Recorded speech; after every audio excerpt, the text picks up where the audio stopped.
to really connect and hang out with. So this is kind of like a like filling that gap for me. And we are live. Yeah, I think we're live now. Yes, we are live. Welcome to Author Life. I am Luke T. Barnett. Here we help readers to get to know their authors. I'm here with my lovely co-host, Rose Barnett, who is a writer, a blogger, a mom, and a life organizing. I completely forgot your title. Life That's organizer. Okay. It's unofficial title. Unofficial title. Okay. I don't think it's unofficial, but that's okay. And our guests today are Lauren Moore and Kalene Williams. Lauren and Kalene are both editors and hosts of the Writer's Journey show on Keystroke Medium on YouTube. So, ladies, why don't you tell us about yourselves and how you got to be the editors and now authors that you've come to be. We're like, who's going first? Kalene, you got it.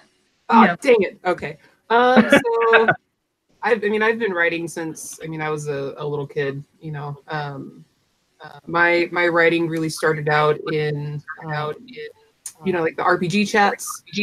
And those are fun. Yeah, the boards where there's a GM and you type in responses to everybody else's responses. So that was like my first take, and then I would have my own fan stories or whatnot that would never see the light of day.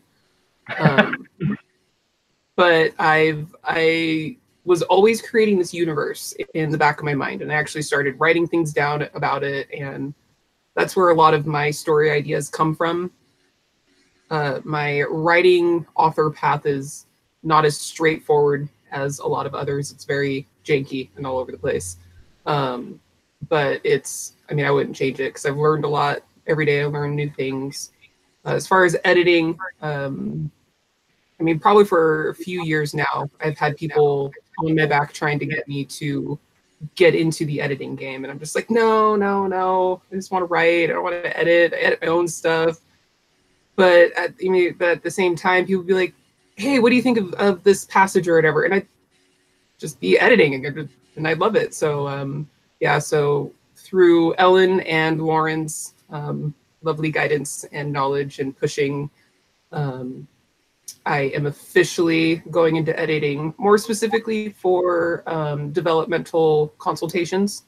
So if you have, a script that you're written, you don't know where to take it, you're not sure if the lines are matching up, bring it to me, we can talk about it, get really deep into the characters and the arc and all that good stuff, which is, I think, a part of the writing process that really isn't muchly available, at least as far as like a professional standpoint. We can do that with our author friends, we can talk about it with our family, but there's not very many opportunities professionally to go like, hey, I really need like a super hardcore look at this, honest, can you give me feedback? So that is what I'm and then we'll go from there. That's awesome. I run into that problem a lot, and I pants most of my novels, so it's I run into that. I'm like, hey, I don't know where this story's going. I know the characters pretty well. It's like, where should this go? And it's more a reaction out of fear, like, what if I take it the wrong direction or whatever? And I think developmental editing is a really good thing that a lot of authors could definitely benefit from. And Lauren, you do that too, don't you? Oh yeah. Only most of the work that I do, I'm taking a manuscript and I'm reading it, putting comments on it, and then writing a report and kind of sending it over written. But I love the idea of being able to use online communication to work with someone face to face across the screen and talk through their edits. So I think, Kalene, you're on a really good path of consulting with people, coaching people, allowing them to talk through their ideas and to work on their book that way, verbally, rather than just like written down in a report or something. So I think it's a good idea, really good. Yeah, that communication is good. That back and forth, it's hard to do that across email or text or whatever. I'm sorry, I didn't interrupt. Go ahead. Well, yeah. Kalene's an author turned editor, and I'm kind of doing it the opposite. I'm an editor that hopes to be an author. Working on it. Yeah, working on it. Actually, I mean, I've written the manuscript. Manuscript's done. It's with another fantastic editor, Ellen Campbell. She's got it. And then when I get it back, I know we're going to have a lot more work to do revising it, but it will get published After this you're done spring. Pending those reviews. I was thinking, where was I going with that? Oh, where I was going with that is in writing my first book. So many times I thought I would love to have someone to talk with the plot, someone to talk to. And I think, Kalene, that's where, a coach or consultant like you would have been fantastic, just to have someone that I know I can call up and talk to and get some ideas, get some feedback going. I think that would have been pretty perfect. So in going through the experience of writing for the first time, I can tell how helpful that would have been to have had someone like you along the way of writing the manuscript. So yeah, it's a good idea. Yeah, that definitely would be helpful. I know for myself that would have been helpful in certain times. I find for myself that cost is sometimes prohibitive in that, and I think for a lot of authors it probably is when they're first starting out. Have you? Because I know you hired. You have your own freelance stuff that you're doing on the side. So have you found ways that to help authors with paying for editing, or other than just straight out? Well, I think it's a really good idea for authors to work together with other authors. I'm coming from a teaching background. I taught English for 8 years. I taught it with college students in China, and then 7 years in a high school in Pennsylvania. So I know how important it is for people to get together and to learn by doing, right? One of the best teaching methods is actually not standing up in front of the classroom and lecturing, but to get the students in groups working together. And when they see each other's work, they are learning how to communicate. They're learning how to fix someone else's work. But more importantly and more fundamentally, back in the back of their mind, they're learning how to become a better writer than themselves. So I think if two authors who are of similar skill level and interest and availability and time could do a manuscript swap, not only would you be giving invaluable feedback to that other author, but when you see them make mistakes, you'll be thinking in the back of your head, if not consciously, subconsciously, that's not something I'm going to do. I'm going to do something different instead. So you'll be learning about your own writing by looking at someone else's writing at that time. So I think it's invaluable for the other author you're helping, but it's immeasurably invaluable for you to do something like that. That's one idea. And always be reading. Yeah, reading. Yeah, I'm listening to American Gods right now by Neil Gaiman, and I'm mind blown. Like his writing is so good, and it makes me wish I wasn't listening to it on Audible, but like looking at the words because I want to take notes on this kind of writing. Yeah, that's how I am with the Galaxy's Edge stuff. I'm listening to them on Audible, and it's just like, wait a minute, why did you choose this word instead of that word? I want to look at this in the dialogue and why they did it this way, and it's like I can't. I'm driving and I'm listening. Yeah, you really want to have both. Some authors are fantastic on Audible, and you only want to listen, and some authors just level it up even more, and you want to both listen and read at the same time. But we're driving, can't do that. Yep. So what are you guys listening to or reading? I'm listening to Galaxy's Edge. I just finished book 5, I think. I started listening to Legionnaire again for like the 4th or 5th time. Yes. Really good. But I started listening to this book. There was an Audible exclusive called Wishes in Wellington. It's about this girl in 1896 London who finds a sardine can that has a genie inside. Oh, cool. Yeah. That's so weird. Terrible place to get stuck as a genie. Man. I know. Yeah, right? Yeah. and she can close it and suck them back in, and it stinks really bad. And he's like, "Oh, I will not." She's like, "Oh, yes, I will." But she's like so like aggressive in her thinking and impulsive. She's just like just screwing it up all over the place. I'm like, I can't listen to this anymore because she's just screwing everything up, and I just can't watch. I can't stand to watch her screw up. So I just went back to Legionnaire instead. Because that's my life, screwing up things and just I went too far. So I don't want to see somebody else. It's probably not entertaining. No, it's just like fingernails on chalkboard. Yeah, What reading to stuff be that- escape? Yeah, exactly. I was going to say, you definitely want it to be something that takes you away from problems. Yeah. Or helps you heal from, not like remind you of how awful. Well, I started to watch this show on Netflix, Dark Matter, and it was pretty interesting. It wasn't the greatest sci-fi show, but it was decent. But the one character just reminded me so much of myself, I had to stop watching it because it was just bugging the living daylights out of me. I was like, I can't stand this guy. That is so interesting. I like watching people that remind me of myself. Really?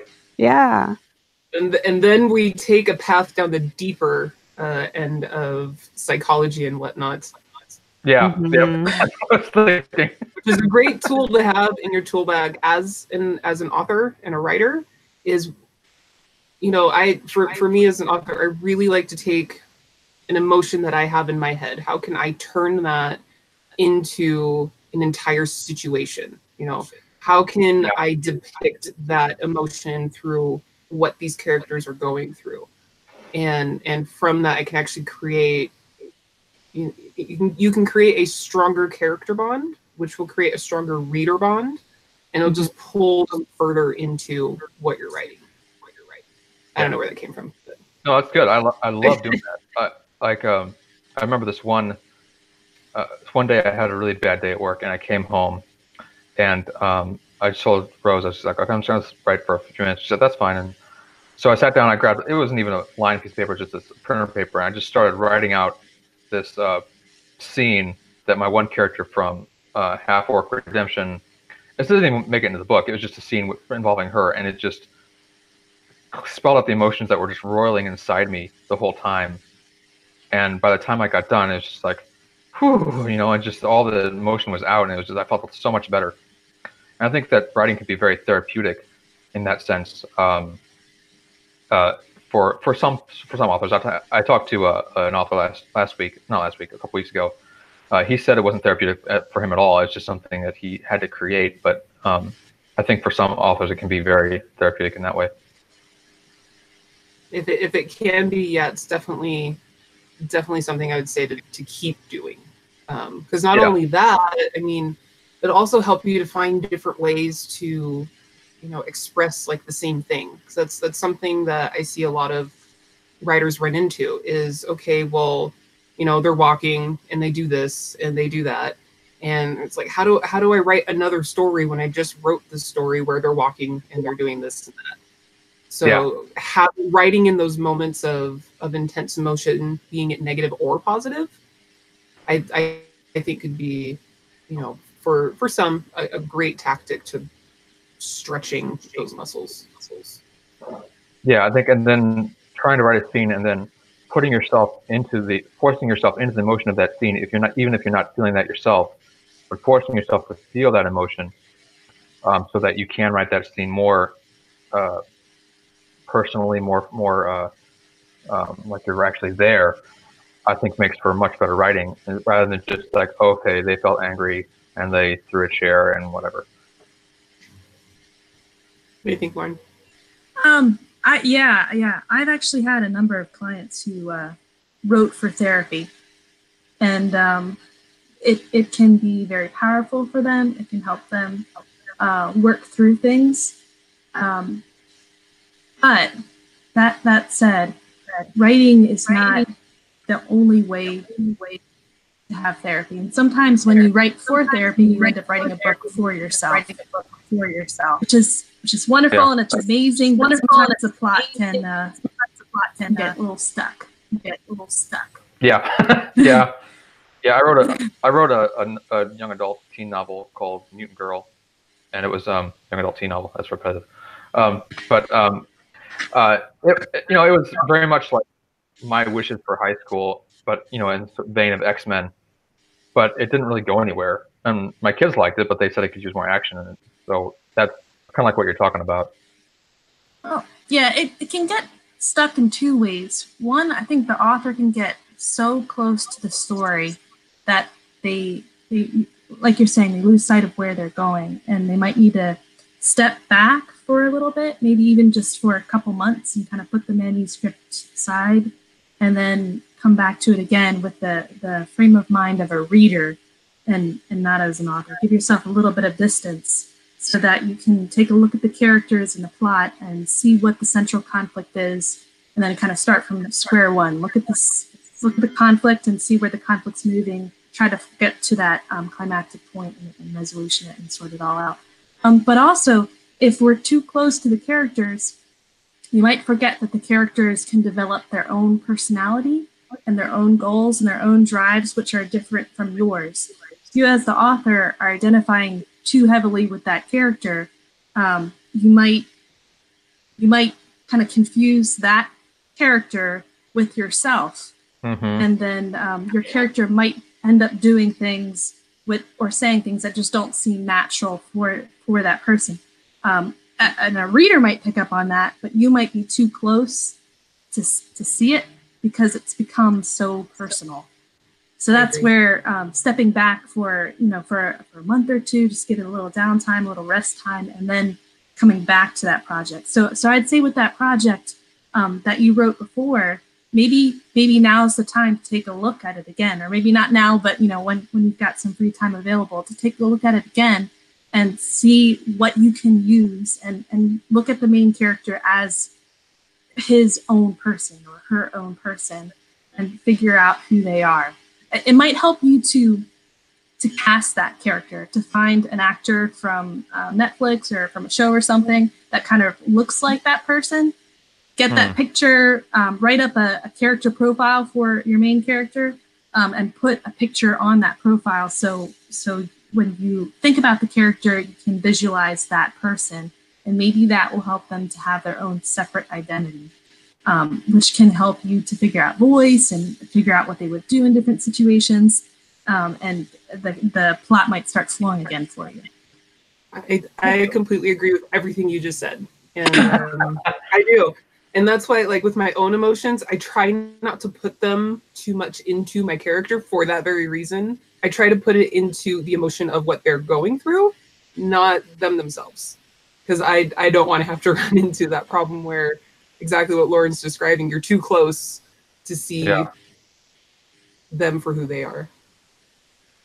Yeah. My main character, I think I hadn't explored her very well before I started writing. Her and the book's a historical romance. So the other most important character in a romance is the guy. Mm-hmm. I'd casted both characters, but I hadn't really thought very carefully about their personality. I just kind of started writing. Whereas all of the villains, that they meet along the way, for some reason, like they are spicy. I'm gonna say, yeah, they are. I can visualize them immediately. I can hear their voices in my head, like immediately. They're very separate from myself, and but that means they have a really strong voice. So sometimes I'd be sleeping, like trying to fall asleep in the middle of the night, and then all of a sudden I'm thinking about a scene, and I can hear those voices, and I'm like, wait, gotta wake up, gotta go write this scene out, type it out. So I'd get that with the villains, and I'd get that with the side characters. But for my main characters, who you rely on so heavily to write this story, I'm not really getting anything. So I think for the next book, I'm going to probably take even more time to kind of really sit down, explore my main characters, figure out who they are, cast them, get the pictures I need, think about their personality, make a profile, maybe even talk to them, like have a conversation going. Really sort out who these people are before I start writing book two. Yeah, those main characters, they are sneaky, wily little coyotes that they just,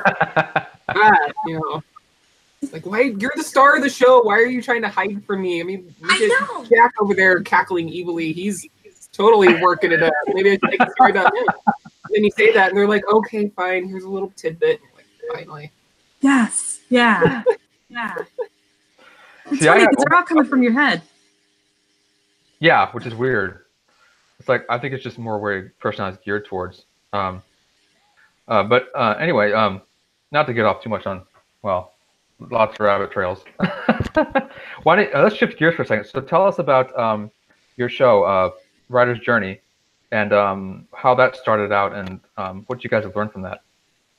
Well, both of us have been working with Keystroke Medium for a while. I've been taking notes on the show for like, I don't know, a year and a half. Totally behind the scenes. Whenever there is a Monday night, or even when there's a Monday night and a Thursday night, I made an outline, just for everyone who is watching later who might want to see, what happened. So I made outlines for a while, and then we started talking about doing another project, which is still in the works. And when Josh, and Kalene, you've been working a while too. Explain what you've been doing with them. Yeah, so in the time that Lauren's been back there, making these amazing things, you could just see her typing away. Like, one of those little people in the courtroom, Yes, typing everybody's words. Yes, thank you. I've been taking the audio and getting that put up on Podbean. So I did that for about a year.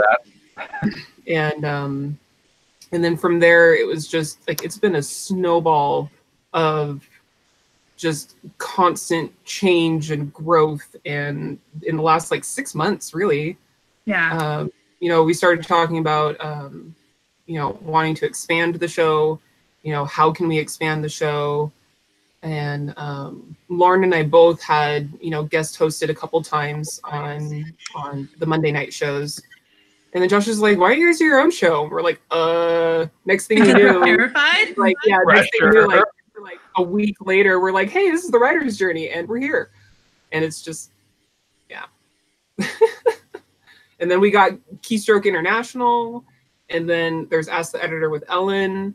We also have Devin's Corner. Josh does the Morning Haze. I mean, in 6 months, it's just been... That is crazy. Snowballing. Nonstop.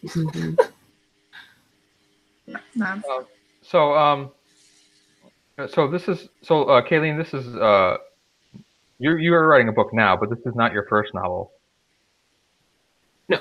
No, my first series was Beyond the Echoes. I don't know if I am or am not going to take it off of being live, because of everything that I've learned in the last 2 years. I want to start a new series. I want to work with new characters. I want to discover more in my world than what I've already discovered, and then come back to the Echoes later, and maybe I'll redo it a little bit, spice it up, get the storyline stronger, because everybody's first novel, it's like, don't look at it. Yeah. I still love it. It's my first one, it's my baby, and I love it. And but one day I might have to rip it to pieces and stitch it back together, so we'll see. Yeah, that's what I want to do with this one right now, but everyone's encouraged me just to keep moving on and then go back to it later. Yeah. I love your cover. Thank you. Yeah, I got this really cheap, but now I got it off 99 Designs, but now the artist that did it is not on 99 Designs anymore, so I gotta track him down and see if he'll still do the next one. I love but your I have cover. backups. And also, I love your concept. I'm a fan of the eldest books.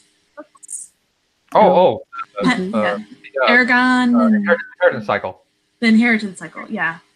Yeah, and the orcs there, the way he has them makes me think that races could mingle a lot more than you do see them in a lot of fantasy books. Mm-hmm. So when I think of your concept, it just really reminds me of Eragon for some reason. Mm. Just the cultures that are in Eragon, although I need to read your books. Oh, thank you. That's really interesting. That kind of leads into where Luke's series is going, right, Luke? Cool. A little bit. A little bit. Because the character was actually a D&D character. I'd made all these weird characters and half pixie, half elf or whatever. I was like, okay, I'm just gonna make a basic half orc barbarian. and we wrote backgrounds for our characters, me and the guys I was gaming with. And I said, I'm going to make this into a book. So 15 years later, I wrote it into a book. But now I want to take the series, take the book and make it into a series about him as a half-orc in this world full of humans and orcs who both hate him, and discovering that where his place is in all this, and that there's more of a kinship than he realizes, and there's a lot more to the fantasy world that he lives in than he realizes, because he's been sheltered by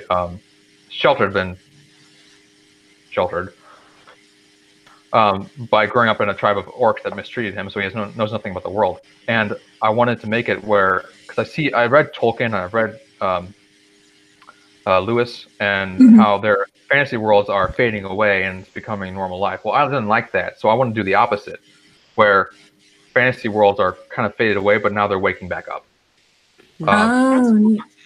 Yeah. So, and his participation in this world and just trying to do the right thing, and follow the God King, and listen to this this mysterious elf that's just kind of wandering around, appearing out of nowhere, and just trying to bring honor back to his race, both sides of his race, that starts to awaken these other fantasy races that have gone into hiding. So with your orc, your half orc, is he raised by his mother or his father? Neither. So wow. I'll reveal the backstory now. Spoilers. He was, so for the book, it opens up, he was being raised by a clan of orcs as less than a slave. So basically, slaves, they feed them and whatnot, and they try not to mistreat him, whatever, but he was more of a tool. They didn't really care what happened to him. And he was just treated like garbage. And eventually he had chances to escape and to kill and to overpower or whatever, but he never took them, because he said, no, I'm going to abide by the laws of the tribe and defeat the head of the tribe, who was really evil, defeat him that way and take my place. So he eventually rose to that, inherited the tribe for himself, and he was suddenly leader of the tribe and killed the evil leader. And he's like, I don't want to rule you guys. I hate you guys, so I'm leaving. And so he took off. Totally just dismantled your entire way of life. Peace. Yep. Love it. Basically. Yeah. But his origin was that, trying to say this succinctly. So there was originally a race, I haven't named them yet, that was a race of beings that were protectors of the entire world, that could see the unseen and hear the unheard. And there are these beings, these powerful beings that exist, that this race could fight and destroy. But these were almost like gods. They were so powerful, and they were ethereal. But these guys could see them, hear them, fight them if they turned evil. Well, this race was corrupted by the darkness, which is one of those beings. And because of that, they split into three races, the orcs being one of them. And the orcs became further corrupted. So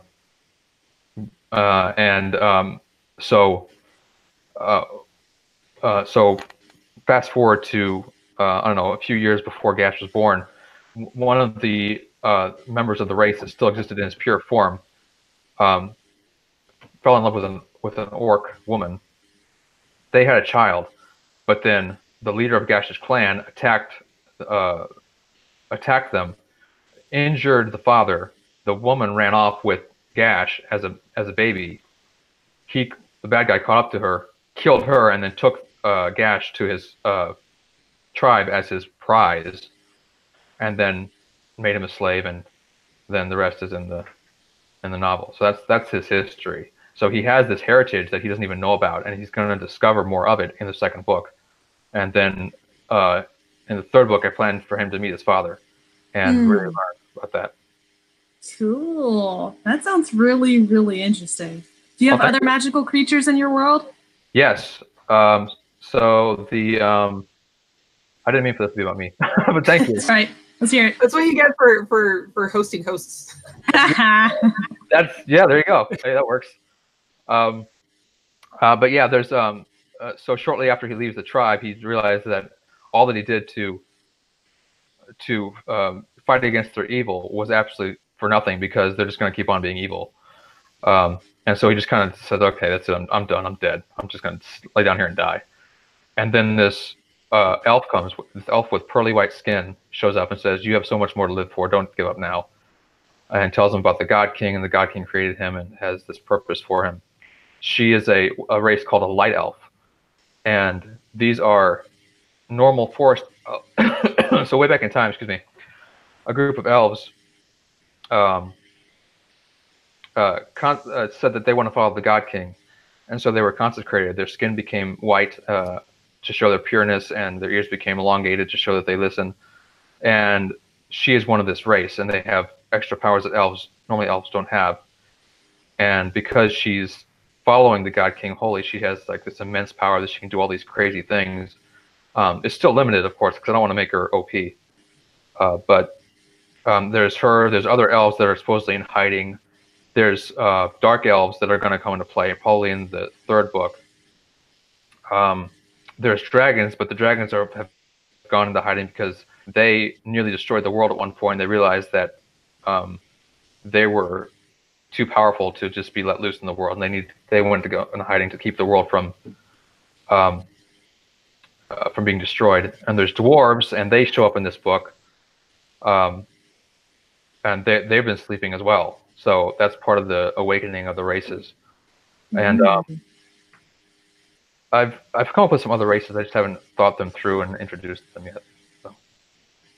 Yeah, it sounds like what you really need is so tell us about your villains, because that would be the force that would wake everyone up and bring everyone out, I would think. Yeah. So the God King created these.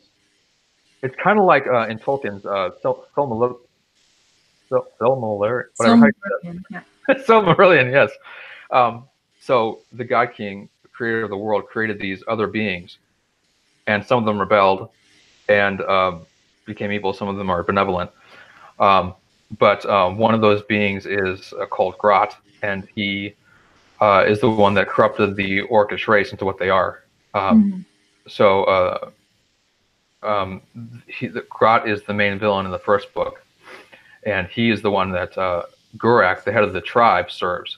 So it's kind of a two-stage villain. It's Gurak, and then Gurak's constantly in his thoughts throughout the book, even though he killed him in the first chapter. But then he gets eventually to the end after facing some betrayal, and then has to fight Grot. I'll start with G's. I have a problem with that. I'm like Stan Lee, where all the names start with the same letter. But so Grot is one of these powerful beings, and Gash has no idea how to fight him, but he knows that Grot has enslaved his people because he's enslaved the orcs, and so Gash has to both overcome Grot, but also overcome his own racism towards his orcish heritage because he hates the orcs because they treat him like garbage. And so, destroying Grot frees his people, but does he really want to free his people because he hates them? So what does he care? And so he does it originally to save the world, so the world doesn't get destroyed. But he realizes that it's also going to save his people, which he originally doesn't care about. Then he realizes that he has to care about them because he is one, whether he likes it or not. And that's one of the things that Liliandra, the Light Elf, says to him. She's like, "You are a half-orc." This is one of my favorite lines in the book. She's like, "You are a half-orc. You have to reconcile this, because if you don't, then your blade will go before your conscience, and the end is death." So that's the main villain of this book. But then in my short story series, Kraus and Jade, there's another villain called the Darkness, which is revealed. And this is one of those beings that's more powerful than Grot. And eventually he's going to be the main villain of the whole series. And he's manipulating these lesser beings, these fancy races, and these other things like people like Grot to do his bidding, to shape his goals, to basically wipe out the world and make it a world of living death in defiance of the God King. Yeah. It sounds like your main character is going to have a big character arc by the end of it to be able to change that much. And really, I guess he needs to be able to forgive the people that wronged him. That's going to be like a big healing move for him, is to be able to forgive them. And then I guess your challenge is, how can I get my character to that point? Yeah, and that's a huge challenge. So he got to the point of initial forgiveness in the first book, but when someone's hurt you your whole life, you can't just forgive them and just flick off a switch. It's like it's a process over time. And so even as I'm writing the second book, he's still working on that and not being angry at them, and not because he even dumbs down his speech when he's around other orcs because he just feels like it's just automatic. He just thinks they're less intelligent, which in some ways they are, but he shouldn't treat them like that. And he realizes that. And throughout the second book, there's points where he starts to speak dumbed down, and then he stops himself and it's like, okay, no, just talk to them normal, and tries to, correct his own thinking. So, so what happens in the book to show us the intelligence of the orcs and the strength of the orcs and the pride of their culture and the multi-facets of their personalities? Yeah, and that's been my challenge with this book, because this book is called Half-Orc Kindred, and it has to do both with Mara, the redheaded girl there, and her clan, and she faced not similar rejection, but she faced rejection from her own people as well. But it's a lot of it's been about her, dealing with that and her own tribe, but it's also supposed to be about Gash and him learning the orc ways and seeing them from a new perspective of non-hatred. And so my challenge was to show that, but also show that some of their orcish ways are still wrong. And so I haven't gotten to that point yet, so I'm not sure how I'm going to write that, but I pants things, so I guess I'll find out when I get there. But I've already written some backstory on culture of the orcs and what they think of certain things, which I enjoy doing. But that's going to be my challenge of showing the orc side of things and how there's still some inherent goodness in there, but it's just twisted for the wrong goals. See, I think that'll be so much fun to explore. Oh yeah, because I can't think of any book off the top of my head that does that. Like takes an honest look at the orc culture. Like I said, I think in Eldest and Eragon, Christopher Paolini gets the closest to doing that, but I know especially with Tolkien, and I love Tolkien, right? Love Tolkien. Oh yeah. But even though he has some like humorous moments with his orcs and his goblins and stuff, still the race as a whole is pretty one-dimensional, and it would have been neat for Tolkien, to go on to write other books that took a different look at the Uruk-hai and where the orcs the orc. That would have been neat. That would have been neat. That's all I'm saying. Yeah, well, that's what I liked about it. It's like, okay, orcs could be just evil. I like the clear black and white, thing about good and evil, whatever. But humanity's not like that. It's people do right things for the wrong reasons, wrong things for the right reasons, and all sorts of things. And I thought, why can't the orcs be that way too? Yeah. And so it's moving from that perspective to that better perspective, and trying to turn people around. And Tolkien did that with Gollum, right? Yes. Gollum, when you first meet him in The Hobbit, he's pretty a one-dimensional character, but in The Lord of the Rings, he kind of takes different roles as a character, and that book would not have had a happy ending without Gollum. Yeah, Gollum saved the day. Gollum's my favorite, and not because I played Gollum in junior high acting class, which I nailed. Kayleen, I made babies cry. This is a bombshell. I had no idea about this about Kayleen. Kayleen, can you do us a Gollum impression? Oh my! I have not done one in like 15 years, woman. I don't even know where to go. Anyone got a ring? Okay, so yes, my precious. There you go. Yeah. Very good. I haven't done that so long. Oh man, but yeah, I was Gollum for. That was good. It ran for 2 weeks, and I was on roller skates to make it seem like I was slithering. I hated those things. That's amazing. That is awesome. I never thought about acting, but I don't like being in front of crowds. You're not you when you're acting. You can just like be this totally other person. It's amazing. Yeah, that's true. Yeah, that's what writing is, acting on page. Yeah, Yep. exactly. There you go. So, So if you guys feel like talking about it, we don't have to, but if you feel like talking about, what are your books about? So we can I can let you geek out about those things. Well, you're just pointing at me. Yep. It's because you already talked about yours. Okay, I get it. So mine, I'm gonna try not to say too much because I'm still, like I said, at that point where with my first series that's already written, where I might take it down and kind of dig into it a little bit, but that's definitely not something that's gonna happen soon. It would be something like, hey, if I have some time, I can tinker with it there. But for the gist of it, my main character, Pierce, doesn't know that he has the power that he has.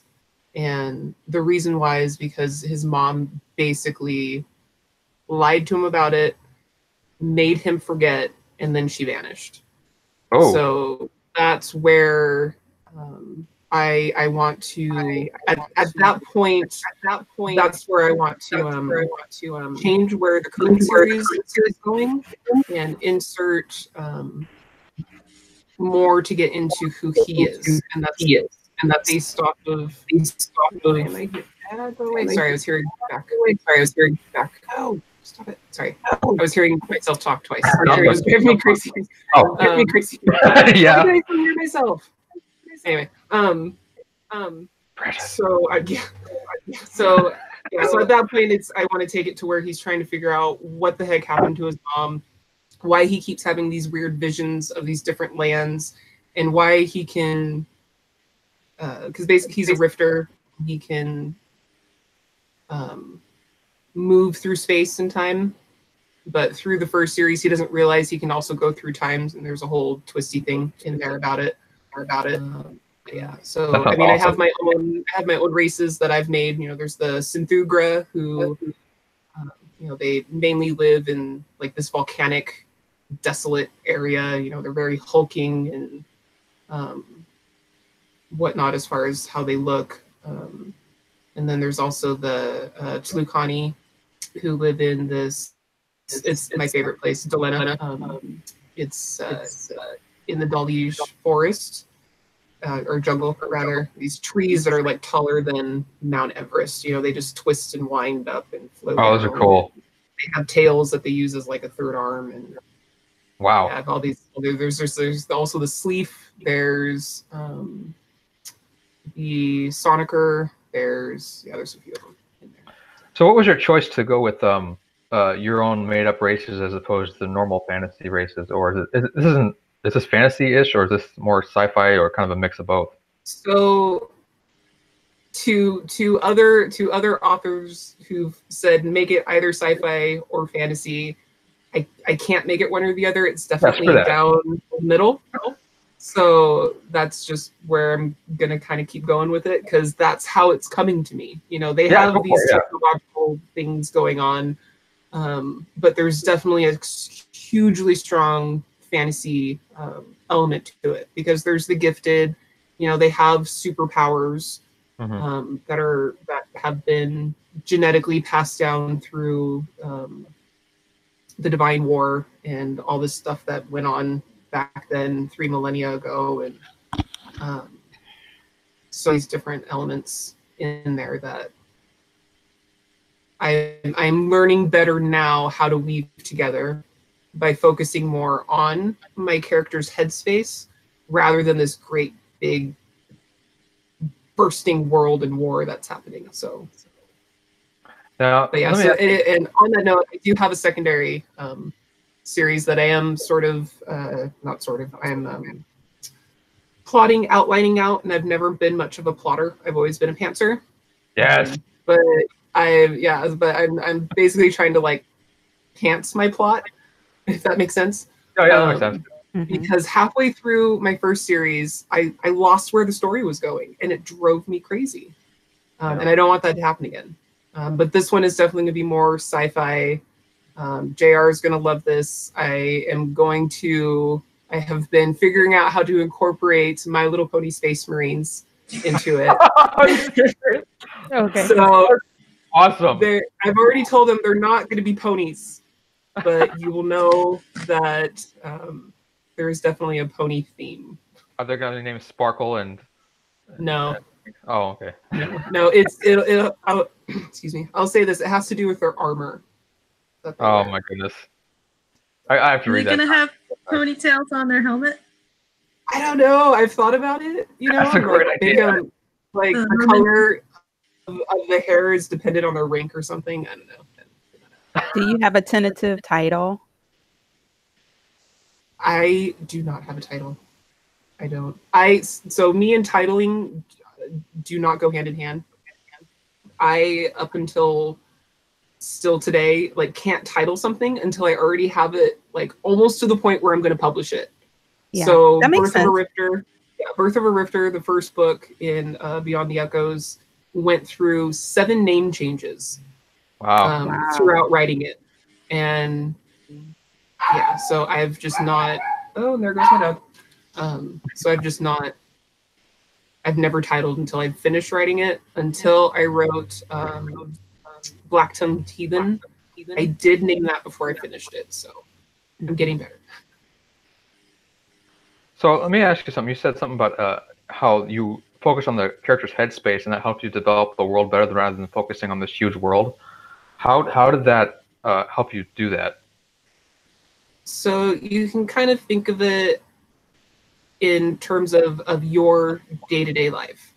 So right now, somebody could be getting in a huge accident out there on the freeway.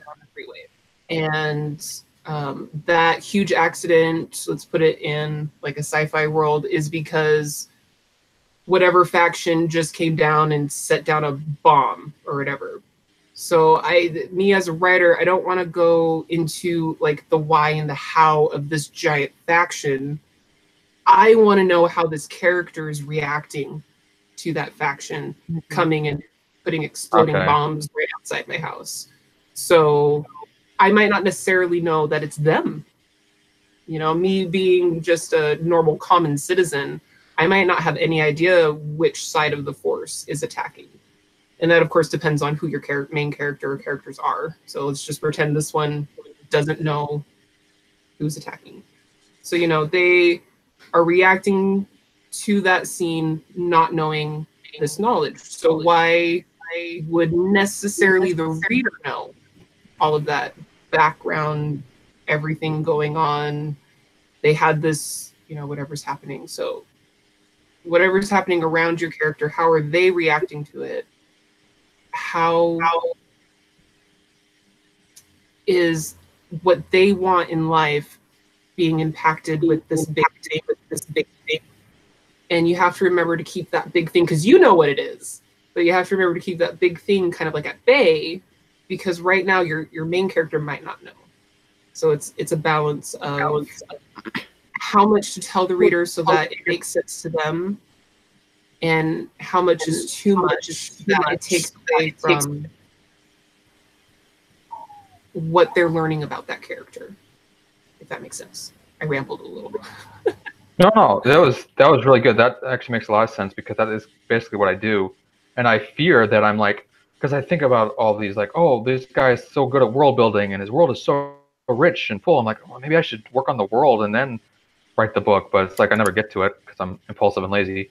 But that kind of qualifies the way I do it too, because you know I do it all from a perspective of my characters, and I make it up as they're experiencing these different things. And yeah, and always like take note of those. Like, you know, if there's a significant something that happens, which is why. So if A happened to make B happen, but the reader doesn't know about A, at least you got to note it. And like what Lauren does with, I forget who, with the world Bibles that you keep track of. Galaxy's Edge. Galaxy's Edge. So I'm certain lots of information in there that never makes it into the actual narrative of the book. But it's known to the writers, because they need to know that to know how the characters are, if that makes sense. Yeah, no, that makes sense a lot. That makes a lot of sense, because you know, sometimes I'm lacking that, and I just want to like, okay, so what would they do here? I know what the character would do, but how would the world work, to impact that? And I don't want to like, oh, well, this is going to be true in the world. And then it seems like I'm just putting in convenient plot devices to make it work. And I don't want to have that effect either, because that can just draw the reader like, that just does the whole Star Trek Voyager thing, where it's just like, oh, I'll just fix this piece of technology to do this, and that'll fix the problem. Like, okay, what is that technology? I don't even know what that is. So yeah, sure, that works. So I don't know if you ever watched Voyager, but that was the problem with that show. I agree. So let me ask you guys about editing. So you guys are both developmental editors. What would you say is like what types of editing are there besides developmental, obviously? There are lots, but I'm going to let Lauren take that because she's been editing a lot longer than I have. Yeah, developmental editing, that's the first stage in editing. So that's where you're editing the storyline itself.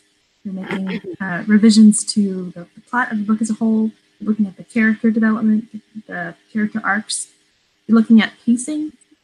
You're looking at how effective your introduction and your hook, your exposition is at the start of the story, and how the conflict builds to a climax and how it resolves at the end.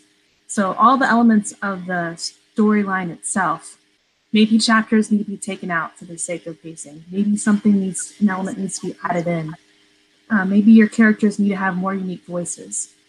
So you want to figure out, is my story itself solid before I get to the next stage of editing, which is line editing. Line editing would be working on with the words themselves. But you're looking here for voice, clarity, flow, word choice as you're editing on the sentence level. You're not necessarily fixing all of the little grammar mistakes yet, or fixing all of the little tiny plot holes yet. That will be for the stage after, which is copy editing. Copy editing is fixing the grammar, the spelling, and also keeping track of the facts of location, place, and time to make sure that all the facts are the same. So you don't have a character as green eyes in chapter 5, and then in chapter 23, all of a sudden you get blue eyes or something.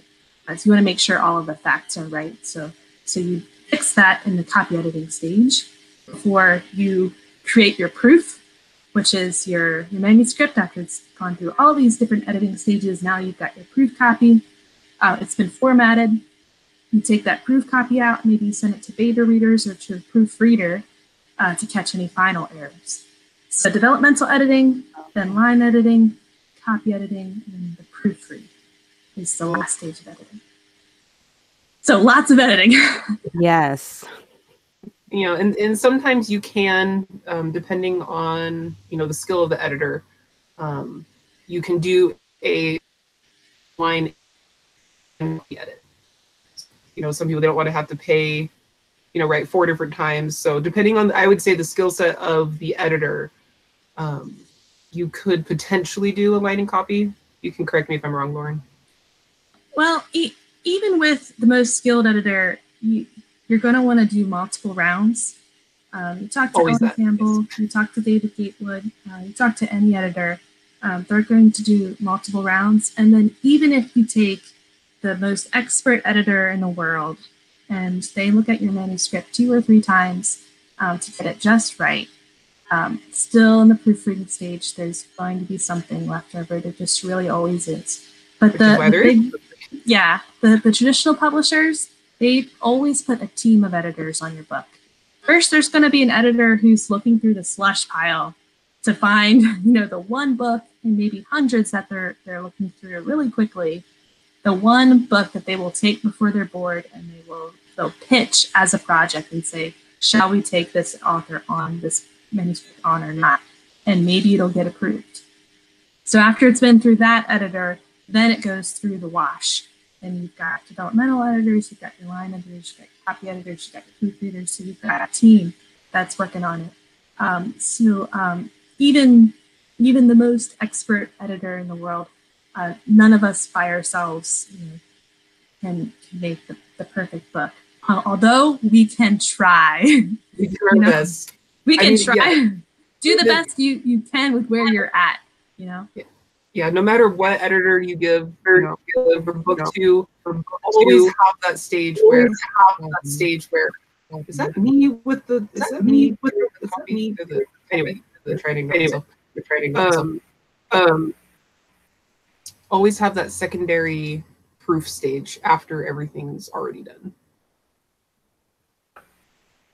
Okay, so after everything's all, then you have that proof where you have yourself read it, or you have someone else. So the proof is where you get the fresh eyes. You know, more often it's more helpful if it's someone who hasn't been through any of those stages. Okay. You know, they're not invested in the words. They're not invested in the plot, the characters. You know, they haven't sat there and been just as much in that world as you are. So that when they read it, they can see the TEHs that might have gotten through. You know, they can see the sentences where a really obvious word should have been there, but because our brains know what should be there and we've read it over so many times, it no longer registers that it's not there. We just see it being there. You know, they can catch those things. So yeah, proofread is definitely, I would say, the fresh eye stage. The proof copy is the copy that's ready to go to the publisher. Yeah. Like it's been through everything. It's been formatted. So it's ready to go to the publisher, and you want that final last set of eyes, and Keelan's exactly right, a fresh set of eyes who, you know, is not so invested, because you and your editors, they've all been really invested in this book. So someone else to catch those last few little typos that are still lingering, and they linger, they do. Yes. At some point you have to let it go. I mean, they say, you know, between, it's like what, 10% of a book still has errors in it, which when you think in like 100,000 word novel, that's like microscopic amount of words of errors that are going to be in there. And you just have to like let that go. It's gone through all the stages. You've shined it as much as you possibly can. And yeah, because I've read a traditionally published book where one scene's between these two characters, and then all of a sudden the one character that was speaking was a character that wasn't even in the scene, and then immediately after it goes back to the characters that are talking. So in my mind, I'm like, oh shit, was this terrible. You know, once a scene between these two characters? Because I could totally see the scene being between these two, not who it is from. Or are the names just so similar that for that one moment they typed the wrong name, and no one picked it up through all of those stages? So it can happen, and you just gotta let that go. Publish it. Yes. Oh, just make the best thing you can, and with the resources that you have, and put it out there. And then next time you can do even better with whatever you're able to learn and make off of that book. Yeah, write new words, because you're always going to learn. You're learning more with the more words that you write, not with the words that you continuously rewrite. Right. Practice makes almost perfect. Yes. So are you two going traditionally published, or are you guys just going indie? Or are you going to kind of do like a small house like Atheon, or what are you guys planning for your books? So right now I'm indie published with my first series. I planned on going indie publishing again, but if I have the opportunity to go, you know, with a place like Athon, then I might consider it, just because my marketing skills are not that strong. I try. I what's marketing? Books. I apply all the things, but you know, the day-to-day life, you know, at the end always gets in the way. Like, you're strong with it for 2 days, and then life happens and you fall off the ball. Yeah. We'll see. Who knows what's going to happen, but definitely some form of indie publishing. We've been doing a big series on marketing, and it sounds like a job in and of itself, and writing is already a job. But the message I'm hearing from our guests again and again is these marketing tips work great if you've got a series. And I've got one book that's in the works, and I'm definitely going to self-publish it. I'm looking at cover designers right now, and I know my manuscript's in good hands. But I know that the marketing is not really going to take legs until I get books 2 and 3 also written and published too. So, and at the rate which I write, which is agonizingly slow, that's when those 2 will get done. So I'm probably just going to have to apply the marketing tips that we have been learning as best I can while I can, which is definitely not going to be 100% until I get the series going. But I'll do my best where I'm at. So. Yeah, I think it's a lot like writing. Is, you know, the more you do it, the more you learn. I think that as far as indie, for certain people anyway, or at least for myself, I know that there's a cap on that. Like you can only do so much marketing, so much learning on marketing before your brain just turns into jelly, and you just can't figure out, you know, what to do next. And you just do the best you can and just keep writing, and that those will market themselves in a manner of speaking.